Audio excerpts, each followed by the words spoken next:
Hello, नमस्कार, good evening. कैसे हैं आप सब लोग। मैं सोनित शर्मा स्वागत करता हूं आप सभी का आपके अपने इस यूट्यूब चैनल पर जिसका नाम है लीगल सुपरफास्ट, जहां पर हम बात करते हैं लॉ स्टूडेंट्स को, जुडिशरी के स्टूडेंट्स को आने वाली समस्याओं के बारे में। बेयर एक्ट की लैंग्वेज को बेयर एक्ट की लॉ मैन की लैंग्वेज को लेमैन की लैंग्वेज में कैसे कन्वर्ट करके पढ़ा जाए, हम इस सब के बारे में बात करते हैं। तो मित्रों, आज थोड़ी टेक्निक कुछ शायद मेरा सॉफ्टवेयर हैंग हो रहा है, शायद नेटवर्क भी कम आ रहा है, पता नहीं कब तक चलेगा।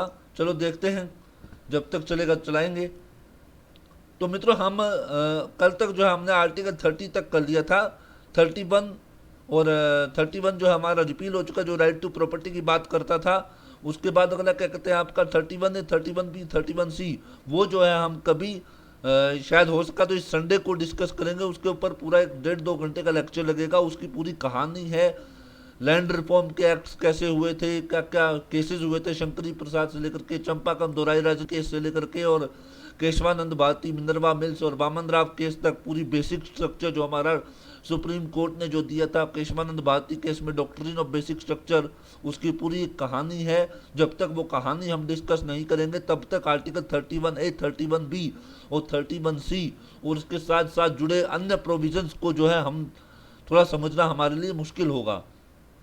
तो इसलिए आज हम अपना अगला राइट शुरू करते हैं, राइट टू कॉन्स्टिट्यूशनल रेमेडीज, संवैधानिक उपचारों का अधिकार। यह हमारा आर्टिकल 32 से लेकर के 35 तक ये चलता है। पहले ही थोड़ा सा समय लग चुका है, कोई बात नहीं। अभी हम आर्टिकल 32 को करने जा रहे हैं, आप जिसके ऊपर ध्यान दीजिएगा। आर्टिकल 32 क्या कहता है, देखिए आर्टिकल 32, ये रहा राइट टू कॉन्स्टिट्यूशनल रेमेडीज, संवैधानिक उपचारों का अधिकार। ये क्या कहता है कि आर्टिकल 32 हम पढ़ने जा रहे हैं। Article 32, remedies for enforcement of right conferred by this part, जो इस पार्ट के द्वारा हमें राइट दिए गए। पार्ट कौन सा, पार्ट 3, यानी फंडामेंटल राइट्स की ही बात कर रहा है ये, कि इस पार्ट 3 के द्वारा जो हमें राइट्स दिए गए, कौन से राइट दिए गए, फंडामेंटल राइट दिए गए। तो उनको एनफोर्स करवाने के हमारे पास क्या क्या उपाय हैं। ठीक है, रेमेडीज का मतलब उपाय या उपचार। ठीक है, क्या क्या है देखिए। पहले सबसे पहले बात मैं आपको बता दूं कि आर्टिकल 32 वही आर्टिकल है जिसको डॉक्टर भीमराव अंबेडकर ने संविधान सभा में अपने भाषण के दौरान क्या कहा था, हमारे संविधान का हृदय और आत्मा कहा था, यानी heart and soul of Indian constitution. Article 32 is the heart and soul of Indian constitution as per doctor Bhimrao Ambedkar.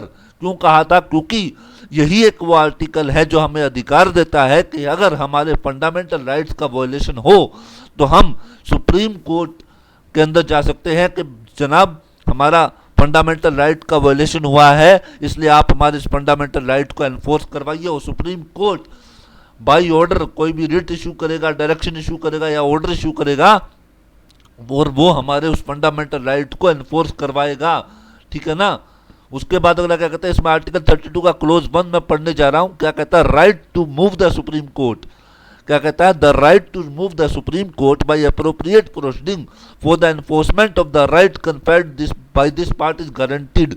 Article 32 का क्लोज 1 हमें राइट देता है कि अगर हमारे किसी फंडामेंटल राइट का वायलेशन होता है तो उसको एनफोर्स करवाने के लिए हम सुप्रीम कोर्ट में जा सकते हैं।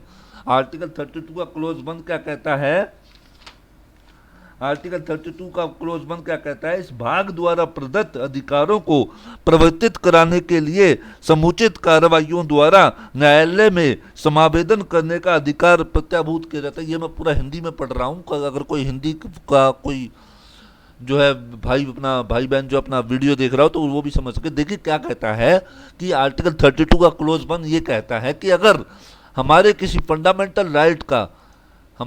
फंडामेंटल राइट का वायलेशन होता है तो उसको एनफोर्स करवाने के लिए हम जो है सुप्रीम कोर्ट में जा सकते हैं। यानी आर्टिकल 32 का क्लोज 1 जो है हमें सुप्रीम कोर्ट में जाने का अधिकार देता है, सुप्रीम कोर्ट में अपनी अपील करने का अधिकार देता है। उसके बाद ये तो हो गया, आर्टिकल 32 के क्लोज 1 ने तो हमें सुप्रीम कोर्ट में भेज दिया कि भैया अगर आपके वायलेशन हुआ फंडामेंटल राइट का तो आप सुप्रीम कोर्ट में जाओ। अब सुप्रीम कोर्ट क्या करेगा, अब वो देखिए आप, आर्टिकल 32 उसी के बारे में बात करता है कि सुप्रीम कोर्ट क्या करेगा। The supreme court shall have power to issue directions और ऑर्डर्स, मतलब कोई डायरेक्शन देगा या ऑर्डर देगा या रिट्स देने की पावर होगी सुप्रीम कोर्ट के पास, including the writs in the nature of, जिसके अंदर कौन कौन सी रिट इंक्लूड होंगी?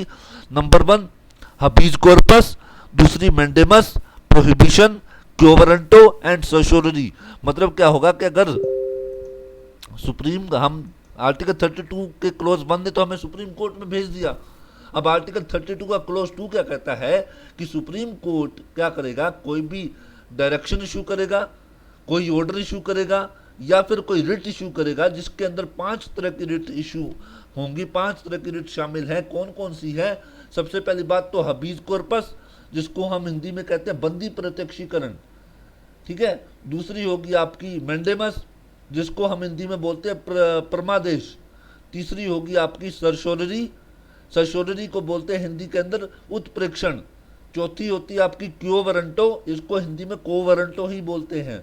उसके बाद 5वीं होगी आपकी प्रोहिबिशन, प्रतिषेध। ये 5 तरह की रिट जो है सुप्रीम कोर्ट इशू करेगा। और ये देखेगा अगला क्या कहता है कि भी इसका अगला पार्ट क्या कहता है आर्टिकल 32 के क्लोज 2 का, विच एवर को जो भी मे बी अप्रोप्रिएट, जो भी उसे अप्रोप्रिएट लगेगी for the enforcement of any of the right conferred by this part, इस पार्ट के द्वारा जो राइट्स दिए गए हैं उनको एनफोर्समेंट के लिए जो भी रिट इनमें से सुप्रीम कोर्ट को सही लगेगी वो उसको इशू करेगा। मतलब सुप्रीम कोर्ट ये 5 तरह की रिट इशू करेगा, हबीज कॉर्पस बंदी प्रत्यक्षीकरण, मैंडेमस परमादेश, प्रोहिबिशन क्यो वारंटो, ठीक है, एंड सर्सोररी। और ये लिख रखा है कि सुप्रीम कोर्ट ये चेक करेगा कि किस राइट का वायोलेशन हुआ है, उसी राइट को एनफोर्स करवाने के लिए उसी तरह की रिट इशू करेगा। इसके बाद हम बात करते हैं, देखिए क्या होता है ये, इसका आप सुनिए, देखिए इस तरह से, हाँ ठीक है। देखिए 5 तरह की रिट इशू करता है सुप्रीम कोर्ट। कितने तरह की रिट इशू करता है? रिट मैं डब्ल्यू लिख रहा हूं। सबसे पहली बात तो हबीज कॉर्पस, हबीज कॉर्पस को हिंदी में बोलते हैं बंदी प्रत्यक्षीकरण।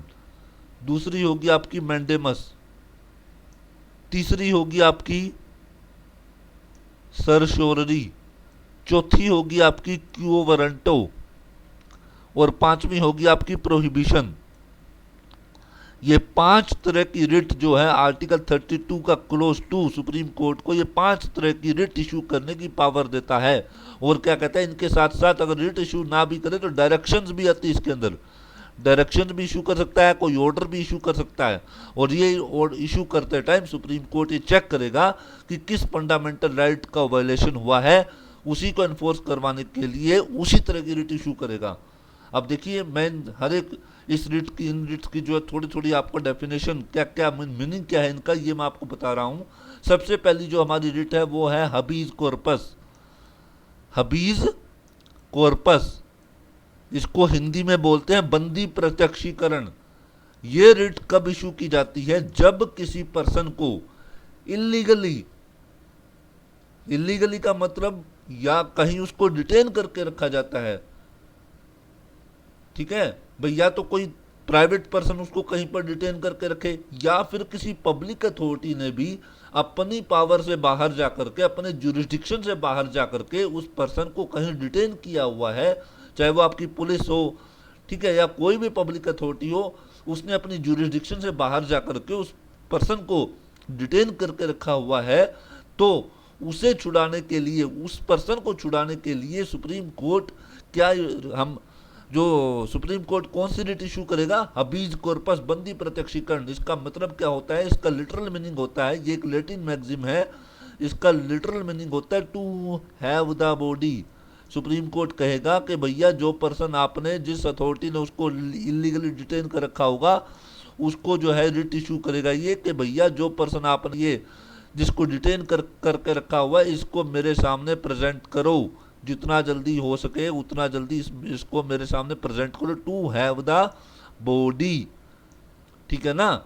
हबीज कॉर्पस रिट तब इशू की जाती है जब किसी पर्सन को किसी प्राइवेट पर्सन के द्वारा या किसी पब्लिक अथॉरिटी के द्वारा इलीगली डिटेन करके रखा जाता है, ठीक है। अभी आपने कुछ दिन पहले शायद अगर मेरा एक वीडियो देखा हो तो मैंने क्या कहते हैं इसका आर्टिकल 22 के बारे में, प्रिवेंटिव डिटेंशन के बारे में पूरा एक वीडियो लिया था, पिछले संडे को ही लिया था, 1.5 घंटे का पूरा एक वीडियो था, आप उसे देखिए, मैंने उसके अंदर थोड़ा बहुत जिक्र किया हुआ प्रिवेंटिव डिटेंशन का, डिटेंशन क्या होती है, कैसे होती है, सारा कुछ मैंने उसके अंदर बताया हुआ है, और उसका लिंक भी आपको इस वीडियो के डिस्क्रिप्शन में मैं प्रोवाइड करवा दूंगा। ठीक है। इसके बारे में एक फेमस केस भी है, एक मीसा हबीज कॉर्पस केस, बंदी प्रत्यक्षीकरण केस भी है, जो कि आपका 1975 में जब इमरजेंसी लगी थी, जब इंदिरा गांधी जी ने 1975 में जब आपातकाल लगाया था, इमरजेंसी लगाई थी, तब उसमें एक मीसा एक्ट हुआ करता था, उसके तहत काफ़ी गिरफ्तारियां हुई थी। तो उन गिरफ्तारियों को चैलेंज किया गया था। एक केस था एडीएम जबलपुर वर्सेस शिवकांत शुक्ला, जिसको हम हबीज कॉर्पस केस कहते हैं, क्योंकि उसके अंदर जो रिट लगी थी, जो अपील लगी थी, वो हबीज कॉर्पस रिट को इशू करने के लिए लगी थी, तो उसमें उसका नाम पड़ गया फिर हबीज कॉर्पस केस। ठीक है। ये सुप्रीम कोर्ट के सबसे बुरे जजमेंट्स में से एक है। उस टाइम हमारे सुप्रीम कोर्ट में 5 जजेस की बेंच इस केस के अंदर बैठी थी, जिसमें सबसे पहले थे अपने चीफ जस्टिस थे उस टाइम पर अजीतनाथ रे, फिर उसके बाद पीएन भगवती साहब थे, वाई वी चंद्रचूड़ साहब थे, फिर एक और जज थे मिर्जा हमीदुल्ला बेग थे। ये 4 जो जजेस थे, ये तो सरकार के पक्ष में इन्होंने फैसला दिया था, कहा था कि भाई ये जो गिरफ्तारियां हुई हैं ये बिल्कुल ठीक हुई है। और एक जो जज थे जस्टिस एचआर खन्ना, हंसराज खन्ना, उन्होंने ये मीसा के तहत गिरफ्तारियों को अवैध बताया था, उन्होंने डिसेंटिंग का जजमेंट दिया था। इस वीडियो को जो है, मैं इस वीडियो के डिस्क्रिप्शन में मैं आपको लिंक प्रोवाइड करवा दूंगा, जिसमें मैंने सब के बारे में थोड़ी बहुत बात की हुई है। ठीक है ना। तो ये एक तरह से हुआ था। उसके बाद हम बात करते हैं अगली जो हमारी रिट है वो है मैंडेमस रिट। मैंडेमस का मतलब होता है परमादेश। आप इसके नाम से ही सुनिए, परम आदेश, मैंडेमस। ये रिट जो होती है, ये रिट जो है होती है सुप्रीम कोर्ट के द्वारा। ठीक है। देखिए, एक तो अपना जो आर्टिकल 32 है वो तो सुप्रीम कोर्ट को पावर देता है रिट इशू करने की, आर्टिकल 32, और जो हमारा आर्टिकल 226 है वो हाई कोर्ट को पावर देता है। मतलब हमारे फंडामेंटल राइट्स का अगर वॉल्यूशन होता है तो हम आर्टिकल 32 के तहत सुप्रीम कोर्ट जा सकते हैं, और आर्टिकल 226 के तहत हम हाई कोर्ट जा सकते हैं। ठीक है ना। और आर्टिकल 226 के अंदर जो हाई कोर्ट की जो पावर है वो सुप्रीम कोर्ट की पावर से ज़्यादा बड़ी है। ये बात ध्यान रखिएगा, क्योंकि सुप्रीम कोर्ट को केवल हमारे फंडामेंटल राइट्स के विषय में, फंडामेंटल राइट्स के रिस्पेक्ट में ही रिट इशू करने की पावर है, जबकि हाई कोर्ट जो है वो फंडामेंटल राइट्स के अलावा और भी काफ़ी तरह की रिट्स, और भी कई सब रिस्पेक्ट्स में जो है रिट इशू कर सकता है। जैसे इसका एक सीधा सा एक एग्जांपल लगा लीजिए कि फंडामेंटल आर्टिकल 226 के तहत हाई कोर्ट ये 5 रिट तो इशू करता ही करता है, जो आर्टिकल के अलावा एक रिट ऑफ इंजंक्शन भी जारी करता है। छठी रिट कौन सी जारी करता है? आर्टिकल 226 के तहत high court writ of injunction, जिसे अस्थायी व्यादेश कहते हैं। उसके बारे में हम जब आर्टिकल 226 पढ़ेंगे तब हम उसके बारे में बात करेंगे। तो अब सीधा आते हैं मैंडेमस की रिट। मैंडेमस का मतलब होता है परम आदेश, कि हम आदेश देते हैं, वी कमांड। इसका लिटरल मीनिंग क्या होता है? ये भी एक लैटिन मैक्सिम, ध्यान रखिएगा। रिट जो है वो अपने आप में एक लैटिन मैक्सिम है। इसका मतलब होता है वी कमांड, हम आदेश देते हैं। ये जो रिट है ये पब्लिक ऑफिशियल्स को, पब्लिक अथॉरिटी को ही जारी की जाती है। अगर कोर्ट को लगे कि कोई पब्लिक अथॉरिटी अपना कोई काम नहीं कर रही, जो काम करने के लिए वो लीगली बाध्य है, लीगली रिस्पॉन्सिबल है, और वो अपना वो काम नहीं कर रही है, तो उस केस में सुप्रीम कोर्ट क्या करेगा? मैंडेमस की रिट उस पब्लिक अथॉरिटी, उस पब्लिक ऑफिशियल के नाम इशू करेगा कि भैया ये काम आपको करना पड़ेगा, ये आपकी ड्यूटी है। We command you to do that work. हम आदेश देते हैं कि आप वो काम करिए। ठीक है। उसके बाद अगला क्या कहते हैं? तीसरी जो रिट है वो होती है सरशोररी, उत्प्रेक्षण की रिट। सरशोररी, कई जगह इसको सर्टियोररी बोलते हैं, तो आप जो भी बोल सकते हैं इसमें सरशोररी, इसको हिंदी में बोलते हैं उत्प्रेक्षण। ये क्या होता है कि जब कोर्ट को लगे, कि सुप्रीम कोर्ट को लगे कि कोई लोअर कोर्ट या कोई अन्य पब्लिक अथॉरिटी अपने ज्यूरिस्डिक्शन से बाहर जा करके, मतलब क्या लगे कि कोई कोर्ट या कोई पब्लिक अथॉरिटी है जो अपने ज्यूरिस्डिक्शन से बाहर जा करके कोई काम करती है, जो अपने ज्यूरिस्डिक्शन को क्या कर सकती है? ट्रांसग्रेस, ट्रांसग्रेस का मतलब होता है अपने ज्यूरिडिक्शन का उल्लंघन करती है, इलीगली कोई अपने ज्यूरिडिक्शन से बाहर जा करके कोई काम करती है, कोई लोअर कोर्ट या कोई पब्लिक अथॉरिटी, तो उस केस में सुप्रीम कोर्ट जो है सरशोररी उत्प्रेक्षण की रिट जारी करता है। क्या कहता है कि ये, दोबारा सुनिएगा,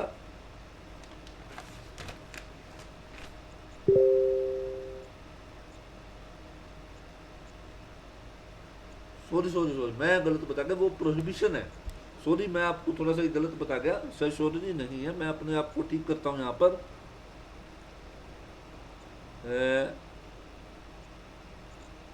ये जो है ये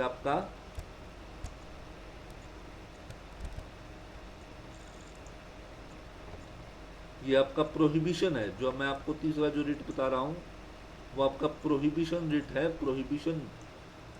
प्रोहिबिशन क्या कहता है कि जब सुप्रीम कोर्ट को लगे कि कोई लोअर कोर्ट या कोई पब्लिक अथॉरिटी जो अपने ज्यूरिडिक्शन को ट्रांसग्रेस करके ज्यूरिडिक्शन से बाहर जाकर के कोई काम कर रही है, तो उस केस में उसे रोकने के लिए, उस काम को निषेध करने के लिए, उस काम का प्रतिषेध करने के लिए, प्रोहिबिशन का हिंदी वर्ड जो हिंदी जो मीनिंग होता है वो प्रतिषेध ही होता है। प्रतिषेध का मतलब रोकना, कि उस केस में सुप्रीम कोर्ट क्या करेगा, उस काम को रोकने के लिए प्रोहिबिशन रिट इशू करेगा। दोबारा सुनिएगा, प्रोहिबिशन का हिंदी मीनिंग होता है प्रतिषेध। जब सुप्रीम कोर्ट को ये लगे कि कोई अथॉरिटी, कोई पब्लिक अथॉरिटी या कोई लोअर कोर्ट, कोई निचली जो कोर्ट है, वो अपनी ज्यूरिडिक्शन से बाहर जाकर के कोई काम कर रही है जो कि इलीगल है, तो उसको रोकने के लिए सुप्रीम कोर्ट प्रोहिबिशन की रिट इशू करता है। ठीक है ना। तो प्रोहिबिशन जो रिट है वो जुडिशियल और क्वासी जुडिशियल अथॉरिटीज के लिए इशू होती है, यानी या तो वो क्वासी जुडिशियल या जुडिशियल जो अथॉरिटीज हैं उनके लिए इशू होती है।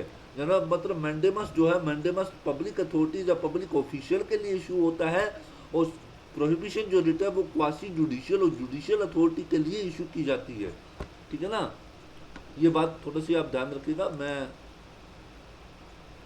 मेरी गलती हो गई है, मैं थोड़ा सा गलत आपको बता गया था। उसके बाद अगली जो रिट है वो है आपकी सरशोररी। सरशोररी जो रिट है ये रहा आपका सरशोररी। हम इसको एक बार जब समय लगेगा 2-3 दिन में हम इन सब को दोबारा जो है पढ़ेंगे, दोबारा इसको समझेंगे, क्योंकि जो केशवानंद भारती केस है, जो मैं क्या कहते हैं अपना बेसिक स्ट्रक्चर वाले जो केस है, बेसिक स्ट्रक्चर डॉक्ट्रिन का जो केस है, उसके अंदर ये सब कुछ जो है दोबारा से डिस्कस किया जाएगा। आप चिंता ना करें, उसमें हम ये सारा कुछ उस 1.5 या 2 घंटे के जो लेक्चर में हम सारा कुछ आर्टिकल 31A, B, C और 32, आर्टिकल 13, 368, 14, 15, 16 ये सारा कुछ हम डिस्कस करेंगे उसके अंदर, इसलिए आप ज़्यादा उसमें चिंता ना करें। सरशोररी क्या होता है कि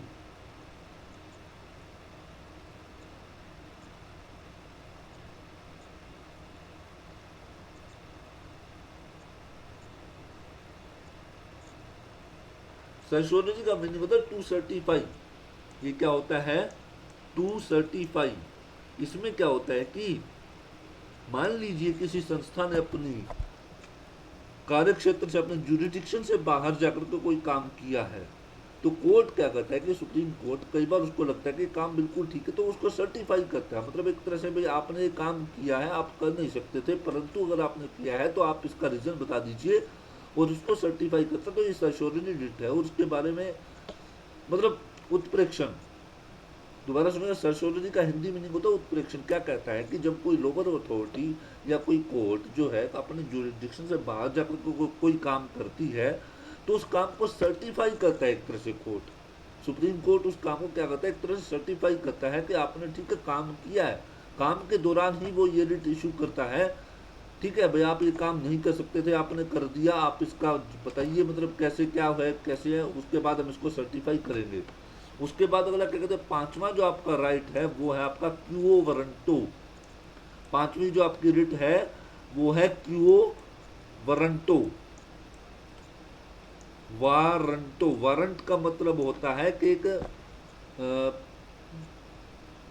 जैसे वारंट का मतलब आपने देखा होगा कि भाई कोर्ट जो वारंट इशू करती है, ठीक है भाई किसी पर्सन को अरेस्ट करने के लिए, किसी पर्सन को की सर्च करने के लिए, किसी जगह की सर्च करने के लिए जो है आपका सर्च वारंट, अरेस्ट वारंट वगैरह इशू करते हैं। तो एक तरह से यहाँ पर भी एक कोर्ट जो होगा, सुप्रीम कोर्ट जो होगा, वो वारंट इशू करेगा एक पब्लिक अथॉरिटी को।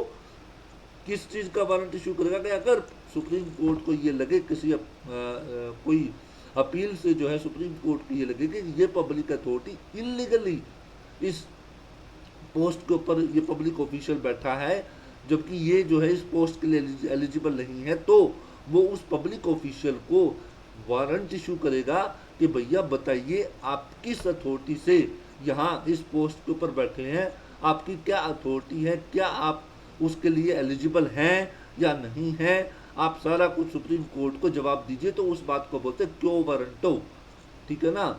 एक तरह से ये होता है कारण बताओ नोटिस। आप इस जगह पे बैठे हो, आप इस पोस्ट के ऊपर बैठे, कि जब मैं एलएलबी में था तो मैं इसको कारण बताओ नोटिस के बारे में के रूप में ध्यान रखता था। ये कहता था कि भाई ये जो है सुप्रीम कोर्ट क्या करता है कि इससे क्या करता है कि आप जो है कारण बताओ कि आप इस जगह पे क्यों बैठे हो, क्या आपका अधिकार है, कैसे आपने ये काम कर दिया, आप इसके बारे में सारी जानकारी मुझे दीजिए। थोड़ा सा एक बार कनेक्टिविटी का इशू आ गया है, आप अभी एक बार थोड़ा सा रखें, मैं अभी आ रहा हूँ।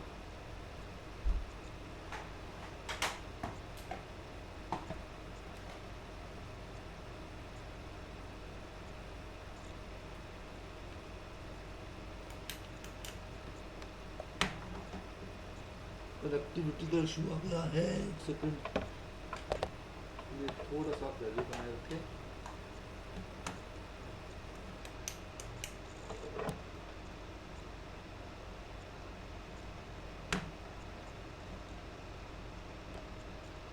हाँ जी, कुछ थोड़ा सा इशू आ गया था बीच में, अब वो ठीक हो गया है।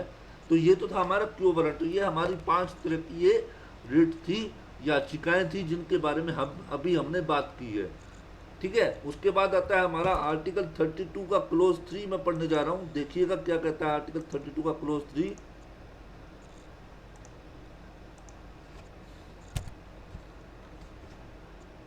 क्या कहता है कि without prejudice to the power conferred on the supreme court, क्या कहता है, without prejudice to the power conferred on the supreme court by clause 1 और क्लोज 2, ठीक है ना। सबसे पहली बात तो इस लाइन को जो आप एक ब्रैकेट में डाल लीजिए, आप इसको स्किप भी कर सकते हैं, क्लोज विदाउट प्रिजुडिस से लेकर के क्लोज 2 तक यहाँ पर जो है। उसके बाद सुनिए, पार्लियामेंट में by law empower any other court to exercise within the local limit of it jurisdiction all or any of the powers exercisable by the Supreme Court under clause 2। मतलब ये क्या कहता है कि आर्टिकल 32 का close 3 क्या कहता है, देखिए आर्टिकल 32 का क्लोज 2 में तो क्या कहता है कि सुप्रीम कोर्ट जो है रिट इशू करेगा, कोई डायरेक्शन है, कोई ऑर्डर है, ये 5 तरह की रिट, हबीज कॉर्पस वगैरह, ये सारी इशू करेगा सुप्रीम कोर्ट। पर 32 का क्लोज 3 क्या कहता है कि पार्लियामेंट कोई भी लॉ बना करके सुप्रीम कोर्ट की पावर को कम किए बिना, without prejudice to the power conferred by the supreme court का मतलब कि सुप्रीम कोर्ट की पावर को कम किए बिना पार्लियामेंट जो है लॉ बना करके किसी अन्य कोर्ट को भी, चाहे वो डिस्ट्रिक्ट कोर्ट हो, चाहे वो मजिस्ट्रेट कोर्ट हो, उनको भी अपने लोकल जुरिस्डिक्शन के अंदर ये जो क्लोज 2 के द्वारा जो पावर दी गई है, इनको एक्सरसाइज करने की जो पावर दे सकता है। यानी क्या कहता है कि पार्लियामेंट जो है लॉ बना करके सुप्रीम कोर्ट के साथ साथ अन्य कोर्ट को भी रिट इशू करने की, कोई डायरेक्शन इशू करने की या कोई ऑर्डर इशू करने की पावर दे सकता है अपने अपने लोकल जुरिडिक्शन में। और यही एक आर्टिकल है, यही क्लोज है जिसने आर्टिकल 226 को भी ये पावर दी। 226 में क्योंकि हाई कोर्ट के पास पावर है, तो वो आर्टिकल हाई कोर्ट के पास जो पावर आई वो कहाँ से आई है, वो आर्टिकल 32 के क्लोज 3 से आई है, जिसके अंदर ये प्रावधान है कि पार्लियामेंट लॉ बना करके सुप्रीम कोर्ट की पावर को किसी भी तरह से कम किए बिना दूसरी कोर्ट को भी, अन्य कोर्ट्स को भी जो है रिट इशू करने की, कोई ऑर्डर या डायरेक्शन इशू करने की पावर दे सकता है। ये हमारा आर्टिकल 32 का क्लोज 3 था। उसके बाद अब बात करते हैं 32 का क्लोज 4 क्या कहता है, देखिए जरा आर्टिकल 32 का क्लोज 4 क्या कहता है, सुनिए the rights guaranteed by this article shall not be suspended. Right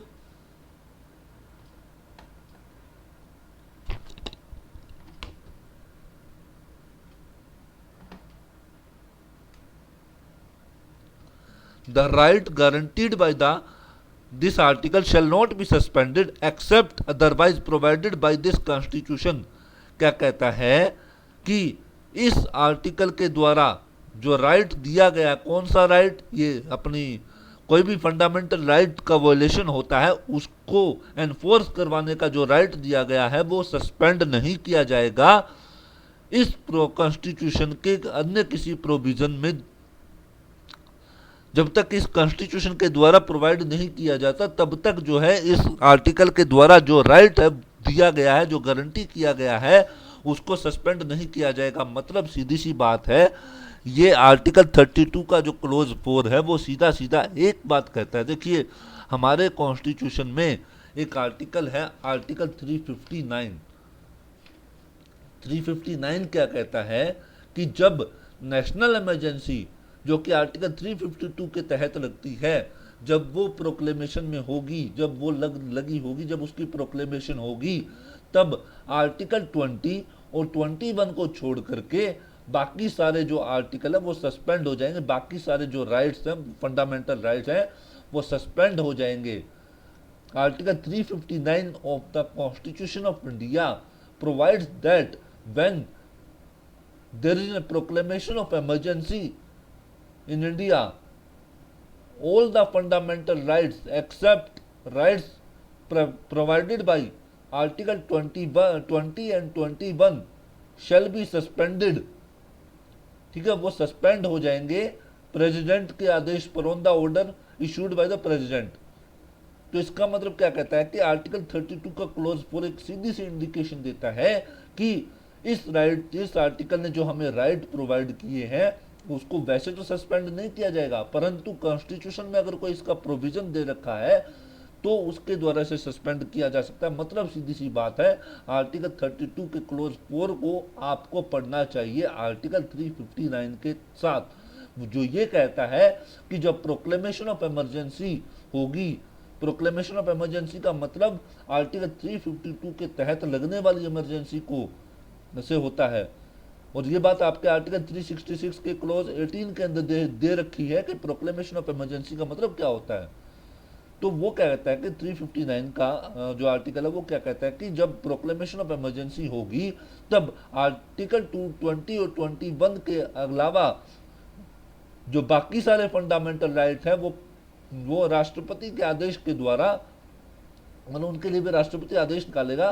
राष्ट्रपति के आदेश यानी प्रेसिडेंशियल ऑर्डर के बाद जो है प्रेसिडेंशियल ऑर्डर के द्वारा वो सारे आर्टिकल सस्पेंड हो जाएंगे, जिसमें आपका आर्टिकल 32 भी होगा, वो भी सस्पेंड हो जाएगा। इसलिए आर्टिकल 32 के क्लोज 4 को हमें आर्टिकल 359 के साथ पढ़ना चाहिए। तो ये हमारा आर्टिकल 32 था जो कि कॉन्स्टिट्यूशनल रेमेडीज के बारे में बात करता है। इसी आर्टिकल को हमारे संविधान निर्माता डॉक्टर BR अम्बेडकर साहब ने अपना जो संविधान सभा में जब अंतिम दिन का उनका 25 नवंबर का जो भाषण चल रहा था उसके तहत, उसमें जो है उस भाषण में इन्होंने आर्टिकल 32 को heart and soul of the Indian constitution कहा था, भारतीय संविधान की आत्मा और उसका हृदय कहा था। तो आज जो है हमारे पास ज़्यादा समय अब नहीं है, हालांकि मुझे आर्टिकल 32 से लेकर के 35 तक पूरा कंप्लीट करने की इच्छा थी, पर बीच में शायद कनेक्टिविटी चली गई थी तो टेक्निक ने साथ नहीं दिया। तो कोई बात नहीं, कल हम आर्टिकल 33 से लेकर के 35 तक हम कंटिन्यू करेंगे, ठीक है। और उसके बाद हम संडे को अगर समय मिला तो पूरा 2 घंटे का लेक्चर, 1.5 या 2 घंटे का lecture article 31A, 31B, 31C कैसे जोड़े गए, क्या उनके पीछे कहानियां थी, कैसे कैसे अमेंडमेंट्स हुए, सुप्रीम कोर्ट के क्या क्या जजमेंट्स आए गोलकनाथ केस में, केशवानंद भारती केस में, पूरा उसके बारे में हम जो है बात करेंगे, पूरी डिस्कशन करेंगे। तो जुड़े रहिएगा हमारे साथ। आज का ये वीडियो आपको कैसा लगा जरूर कमेंट करके बताइएगा।